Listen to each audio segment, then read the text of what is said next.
Story number 1. Gosling.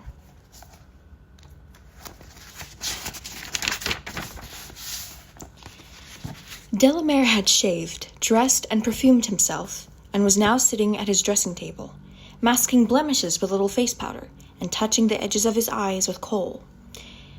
If you were going to meet the public, he reasoned, you should be more beautiful than they were. Not a difficult task, most of the time. Especially should look beautiful if you wanted them to believe you. He was wiping away kohl with a wisp of cotton wool until only the subtlest, most natural-seeming darkening of his lash line remained. When the telephone rang, he lifted the receiver. Yes? It was Ogden, speaking on the internal line. We've got a new one. Ogden had no ear, and had never been able to do more than slightly modify his accent. Oh, goody! Delamere was gazing at himself in the mirror.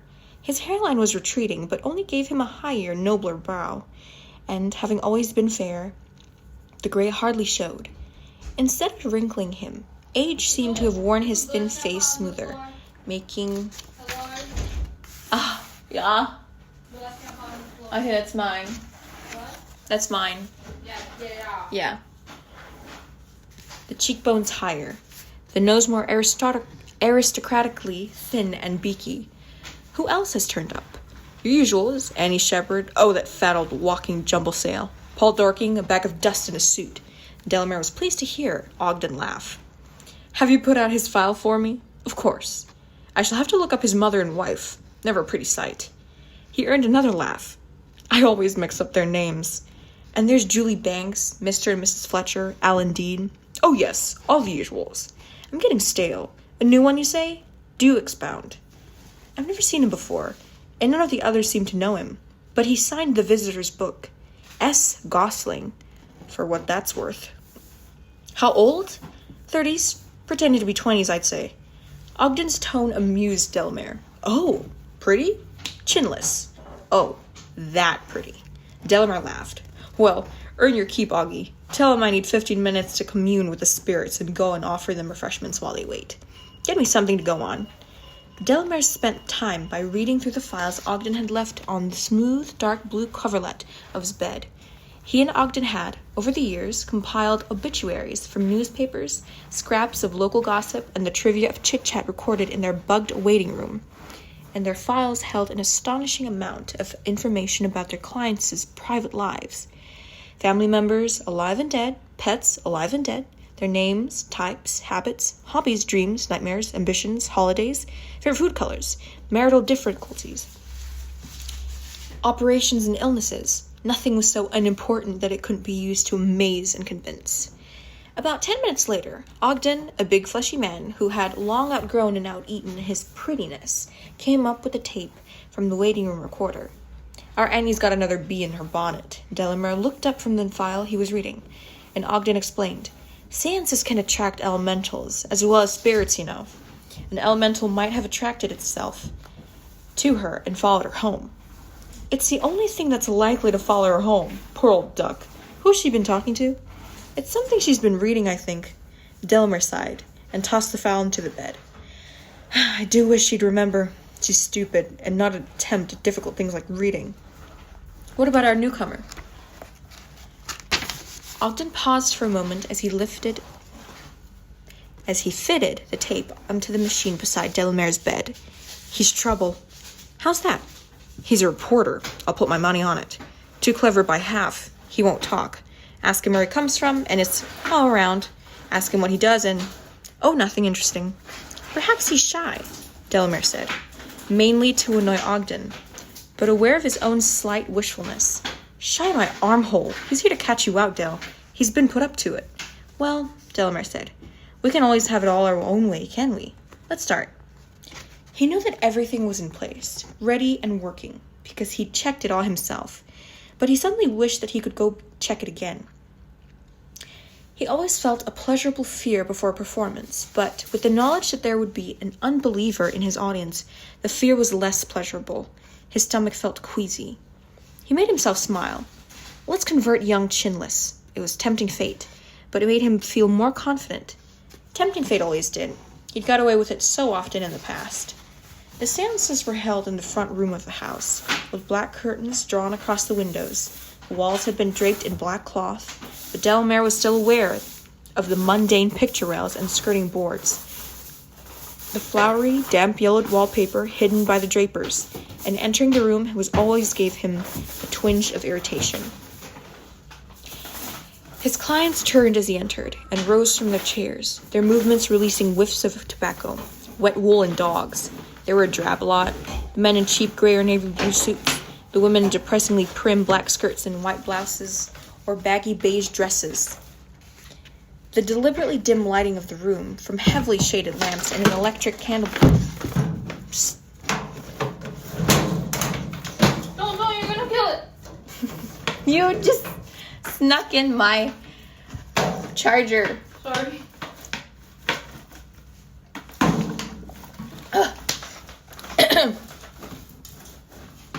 Well, this place is so dusty. I gotta...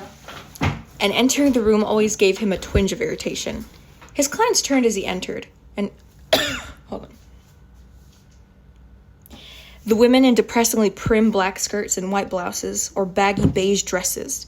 The deliberately dim lighting of the room, from heavily shaded lamps and an electric candelabra with flame-shaped bulbs, drained the colors and made them even uglier, while emphasizing every sag and bag of the faces. Delamere had made sure that the lighting which fell on his chair, on its little dais, was much more flattering. "Good evening to you all. Good evening," Delamere said, spreading his hands to encompass them all in his greeting. He smiled, well able to be soft-spoken and modest, because he knew they acknowledged him as their superior.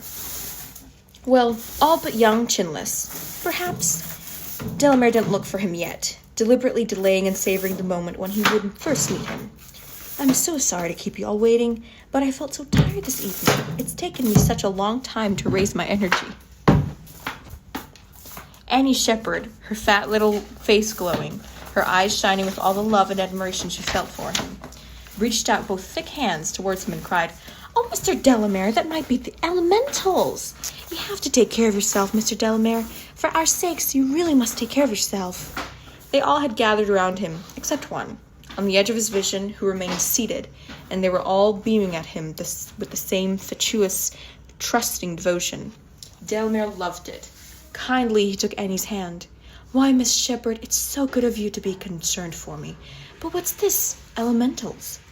She blushed with pleasure at his touch and his affectionate tone, and looked up and down and everywhere but his face. For a moment, Delamere almost liked her. "Elementals, Mr. Delamere? Oh, you know. You would attract them, I'm sure, like flies to honey." The people standing near her shifted and nodded and murmured agreement. Delamere was still holding Annie's hand, and he pressed it slightly. "But who's been worrying you with elementals, Miss Shepherd?" She raised her black eyes to his face, hastily looking away, and giggled. "Oh, I've been reading. I like to inform myself, but I don't want to set myself up as much... Oh, I've been reading. I like to inform myself, but I don't want to set myself up as much knowing.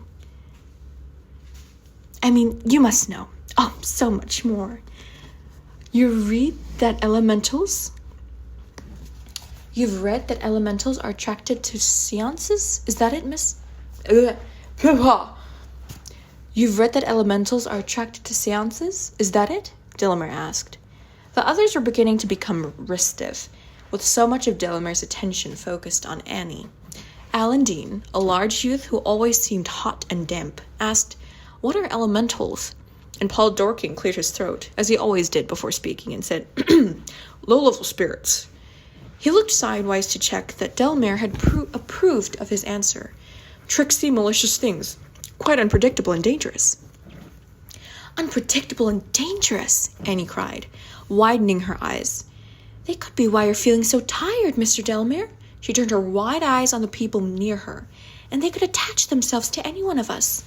Annie," Delamere said gently, giving her hands a little shake. "As Mr. Dorking says, elementals are simple things. Only a very simple and inexperienced practitioner could be in danger from them. And I'm not that. I assure you that my psychic guards are quite strong enough to protect all of us from such simple things as elementals." "But after the sitting last week," she said, I heard such funny noises coming from my back kitchen. I was sure something had followed me home." Delamere laughed. It was a carefully judged laugh. Not scornful, but warm, calculated to make Annie feel girlish and silly, but comforted. He cocked his head on one side to look at her. "Imagination, Miss Shepherd, imagination." She looked shocked, and he went on. "Far be it from me to dismiss everything we can't understand as imagination, but, especially sensitive people such as yourself must be on their guard against their very vivid imaginations." The compliment made Annie lower her eyes again, her face blushing. "I do assure you, Miss Shepherd, that at my seances no harm can come to you or me or anyone." Paul Dorking coughed and said, "I never doubted it." "It'd be well worth the risk anyway," someone else said. Delamere spread his hands graciously. "You are all too kind. I don't deserve you." He was happy to keep the homage coming, as they plainly enjoyed paying it as much as he did spooning it up. But Ogden didn't share in the homage and cut it short. "We have a new member tonight. Delamere, may I introduce?" From the corner of his eyes, Delamere saw the seated figure rising to meet him, and allowed himself to turn in that direction at last, holding out his hand and saying, "Ah, Mr. Gosling, so pleased to meet you." In the past, his greeting of a newcomer by name had evoked surprise, which made it easier to convince them of his other powers. The fact that they had signed a visitor's book in the presence of his assistant had often slipped their minds. This young man, however, met his eyes with an appreciative but rather knowing smile and no surprise at all. "And I to meet you, Mr. Delamere." Delamere felt some disappointment at the failure of his trick, but, for once, none in Gosling's appearance. Ogden's description had been more than a little unfair. Even the lighting, which made everyone else look old and plain, couldn't spoil Gosling. His very dark hair and pale skin made a vivid contrast that couldn't be drained, and the shadows couldn't emphasize the sharpness of his nose and cheekbones. A triangular face with a narrow, pointed chin, which, yes, perhaps, was perhaps a flattering light could throw no more than the faintest shadow of his eye. He might have been young as 25, except for the certain figures of his face.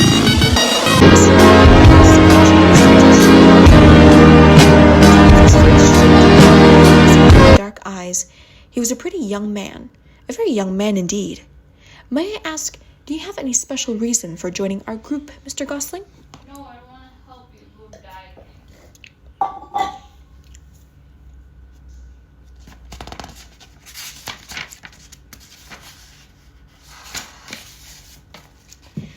Gosling smiled slightly, and Delamere was fascinated by his own reflection, and the reflection of a flame-shaped bulb in the steady, bright, dark eyes, that pointed face, that fine, foxy nose, and those bright, dark eyes.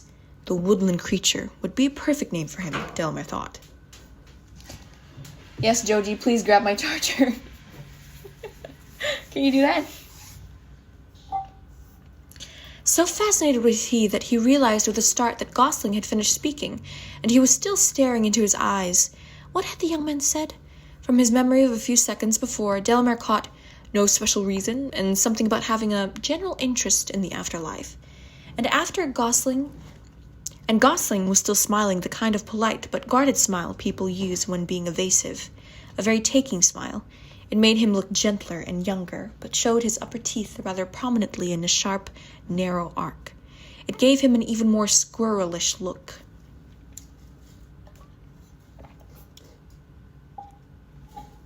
And that voice, it was almost as perfectly accentless as Delamere's, but not quite. It had slipped, and life had come out as life.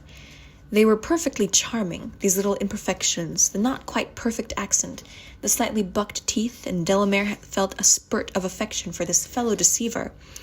"I could teach you," he thought, "to talk as if your daddy was a duke, and you could use those teeth on my lip." Remembering himself, he said warmly, "You're like our Mr. Dean, interested in the life hereafter, while still young enough to feel immortal. Do let me introduce you, Alan Dean and Saul Gosling." Delamere watched as the two young men shook hands.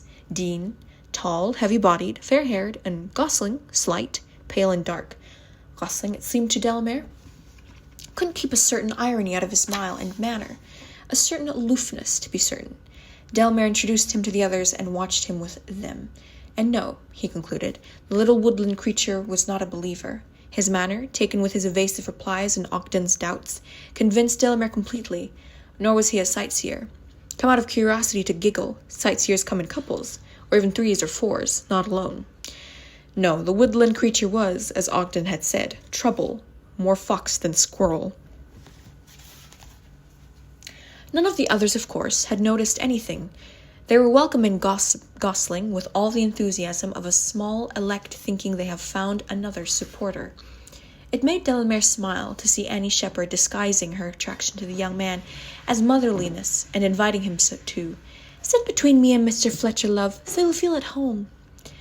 While they were still talking, Delamere made his way round them to his chair, on its small raised platform at the other end of the room. He seated himself in his usual pose, back quite straight, feet together, and arms resting on the arms of his chair, the pose of an Egyptian god-king in a sculpture. Paul Dorking was the first to notice that Delamere had taken his place. He usually was, and he quickly conveyed this, by looks and light touches to the others.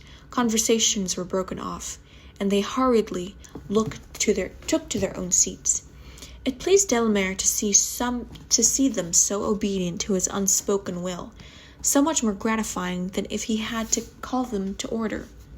He watched Saul Gosling being chivied into his chair in motherly fashion by Annie Shepherd and Mrs. Fletcher. The young man was looking about the room, and in his bright-eyed, prick-eared, woodland creature way, he noted, Delamere was sure, what no one else took much notice of, the fact that Ogden quietly left the room. Delamere continued to sit, without speaking, staring unseeingly before him, until the expectant quiet of his audience became deeply, velvetly hushed. At the blurred edge of his vision, he was aware of Gosling watching him with close attention, and he was careful not to glance that way. Wait a while, my lad, he thought. We'll see if you don't end by watching me with as much respect as poor old Annie does. I must ask you to be very quiet and still, ladies and gentlemen, he said, keeping his voice low to make them listen. I am about to go into a trance, and my concentration must be unbroken. The silence, to Delamere's delight, became more hushed yet, as they stilled every muscle and even held their breath. Delamere allowed himself to go limp, let his head sag onto his shoulders. He made his breathing harsh and heavy, even moaned a little. The knowledge that Gosling was listening expectantly, perhaps even smiling, pricked him into a virtuoso performance,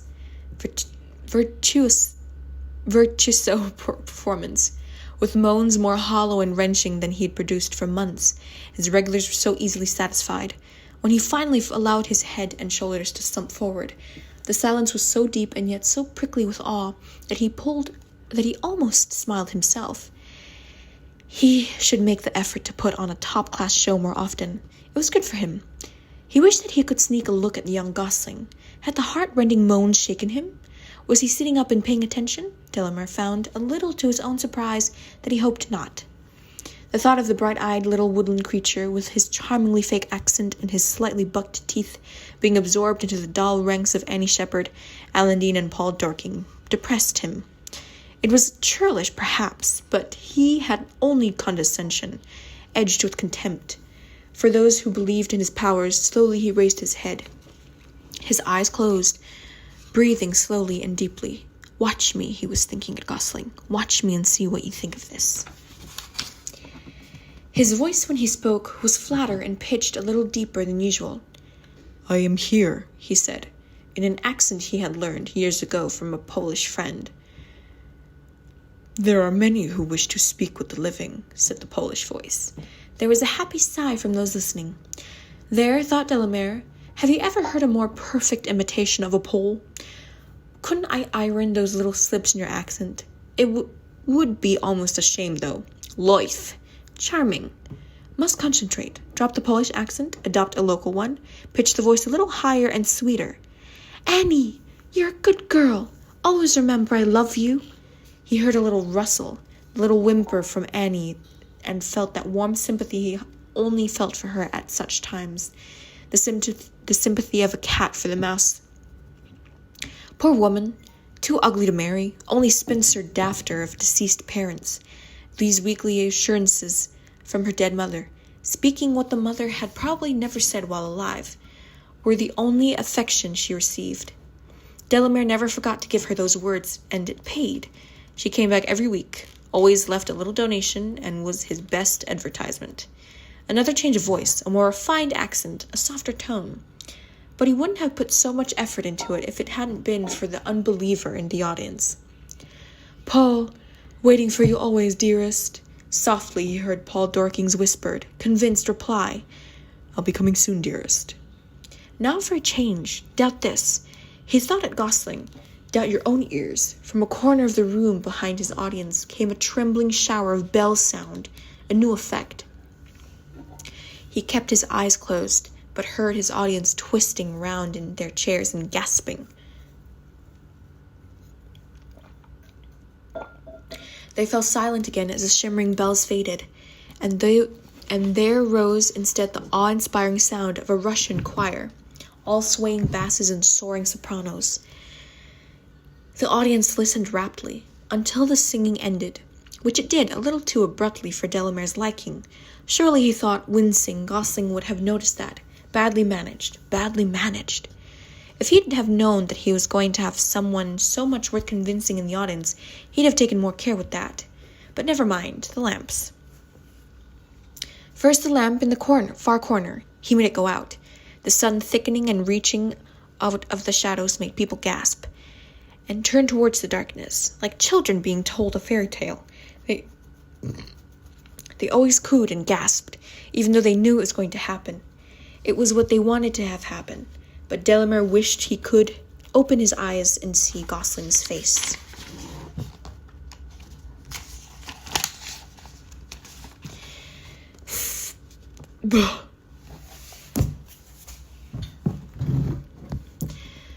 Put out all the lamps, he thought. Even the candelabra had made it happen. He made it happen. Complete darkness dropped on the room. Chairs creaked, clothes rustled. Harsh breaths were drawn as the audience shifted. He made one lamp come on again. For his next trick, he didn't want too much illumination. From the shadows of the high ceiling, something fluttered down, while white and very faintly luminous in the frail light from the single shaded lamp. It was an effect that Delamere didn't use too much often, in case familiarity spoiled it. A muslin ghost, drifting in the air over their heads, humming faintly as it moved, to the glorious music of the Russian choir.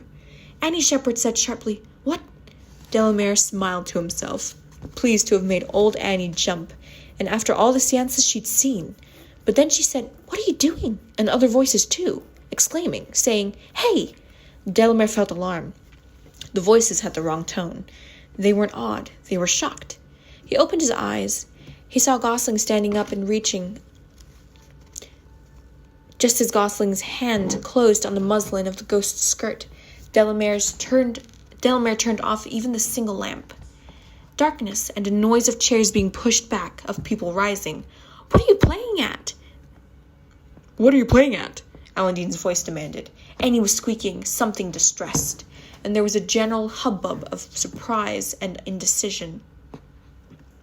Then Gosling's voice came from the darkness, a voice a little breathless and touched with a nervousness that made an immediate appeal to Delamere. "Come on," Gosling said. "You may as well turn the lights back on." The failure of the acquired accent conquered Delamere. What the hell, he thought. I might as well give in with style. He switched on all lamps in the main candelabra, and leaned back in his chair, and crossed his legs, his eyes open and his fingers steepled. Gosling held the muslin ghost between his hands, up displaying it to the others. He looked up, and the others copied him. There were the rods that moved the ghost, usually hidden against the black-painted ceiling. They were now in full, if somewhat shadowed view.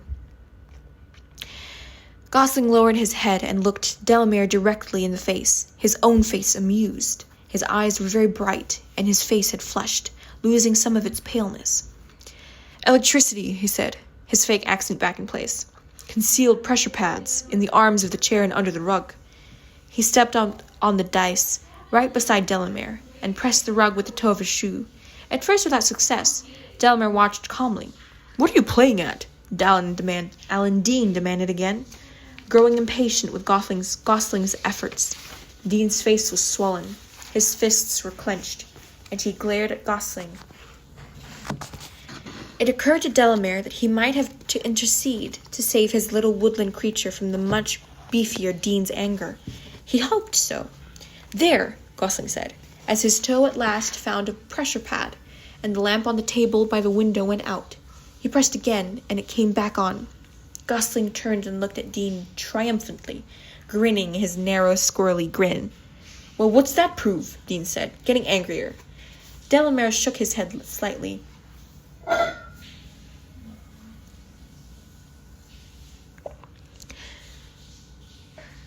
Where was I? Oh my god. The others just stood and stared. Dorking swallowed with difficulty. Gosling knelt at the edge of the dice and turned back the rug to show the little rubber pads and the wires. Looking up at Dean, he said, "All the effects are done by electricity. Didn't you hear the tape run down when the singing stopped? It was a tape recording. He switched it off by using one of these contacts, or one in the armchair. You could see his fingers and feet moving if you were watching for it." So quickly that he made a breeze, Paul Dorking turned and walked out of the room, head up, feet marching. Gosling looked after him, then looked up at Delamere and grinned. Delamere grinned back, and then looked up to find everyone else staring at him. Cock and ball toaster.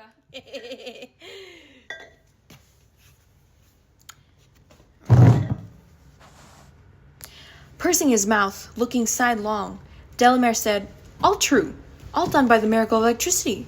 He looked at Gosling, who had risen to his feet again. "And very well done, though I see so as shouldn't." Gosling nodded with the hint of a bow. "Very well done." Delamere was flattered. Annie Shepherd broke into loud sobs, her mouth pulled away in ugly shapes, her eyes screwed up, her face reddening. "Look what you've done," Mary Fletcher shrieked, putting her arm around Annie's thick shoulders. "I'm sorry," Delamere said politely. You dirty, rotten liar. You've been making fools of us," Dean said. It seemed he still hadn't caught on. What do you mean? I'm recording myself. And then? Posting it. Really? Yeah. Where? YouTube. Oh, why? Because I want to. Okay, weird. I don't know, people are, like, doing stories, so I want to do it. Okay. Delamere felt a slight relief at seeing the door open. Wait. Bro said wait at a story time. Wait. It seemed he still hadn't caught on. Delamere felt a slight relief at seeing the door open and the large bulk of Ogden come in. "Been taking our money and conning us?" Dean said. "And you," he said, turning suddenly on Gosling. "I bet you think you're smart, don't you? I bet you think this is all good laugh." "The bearer of bad news always suffers for it," Delamere said to Gosling, and Dean's furious glare shifted to him, red and blustering. Delamere thought with a tinge of disappointment there had been more chance of a real violence from Dorking, but he'd chosen to walk out. "What's going on here?" Ogden asked, with the air of a policeman coming along to break up trouble. Delamere got up, touched Gosling's arm, and guided him to the back of the dice, while with more bluster, with howls from Annie and invective from Marie, Ogden gathered them together and forced them through the door. The din, the shouts, the rumbling of Ogden's voice went on in the hall for a long time. Delamere looked steadily at Gosling while it went on, still feeling in control, despite everything. He enjoyed studying the young face. He enjoyed the moments when Gosling's gaze had to slide aside, or when Gosling smiled or raised his straight brows at a particularly shrill or loud cry outside the room. Ogden came back in, saying, Mrs. Fletcher's going straight round to the police." Delamere laughed. "Shall I chuck him out now? None too gently?" Ogden nodded towards Gosling. "Augie, what are you thinking of? I suggest we adjourn to a more comfortable room." Delamere's sitting room was small, its walls filled with books, its chairs of dark green leather. The light came from lamps shaded in rose pink, giving a warm, flattering light which lent Gosling's ivory-pale face a young rosiness. Two of the armchairs were pushed close together. Delamere gestured Gosling into one, and himself took the other. Cocoa and biscuits, I think Ogden, after giving him one disapproving look, left the room. Delamere rested his chin on his fist, and leant towards Gosling across the 2 chair arms that separated them. He looked steadily into the young man's eyes and smiled. Gosling sat back in the dark chair, looking small in its embrace. He returned Delamere's gaze, but it didn't lean towards him. They'll all be back again in a few weeks, Delamere said. And you will, for certain. The proofs mean too much to her. I'll tell them what I've told people before, that I only use electricity when I feel too tired or ill to make genuine contact. I'm just too kind-hearted to disappoint them. They'll believe it. Oh, he admitted in the face of Gosling's steady, bright stare, and perhaps because of the glimpse of teeth between his lips. Maybe 1 of 2 of them will come back, but most will. Dorking will, and new members will join. There's a mug born every minute, sweetheart. Gosling at last shifted in his seat and leant towards him. Delamere felt a warmth of pleasure. He could see himself in the dark eyes again. The slightly but charmingly prominent teeth appeared and disappeared. As he spoke, "How can you be so sure?" "Oh," Delamere leant just a fraction closer still. "I've been denounced before, you know." He smiled. "I was going to say exposed, but I choose my words carefully." To his delight, Gosling smiled, that movingly beautiful smile that showed the sharp, narrow arch of his teeth, saddened his eyes and softened his face. And, as with the Cheshire cat, his smile was the last thing to vanish. Delamere leapt up as if a spider had dropped on his sleeve, and then in blundered Ogden with the cocoa and biscuits. The end.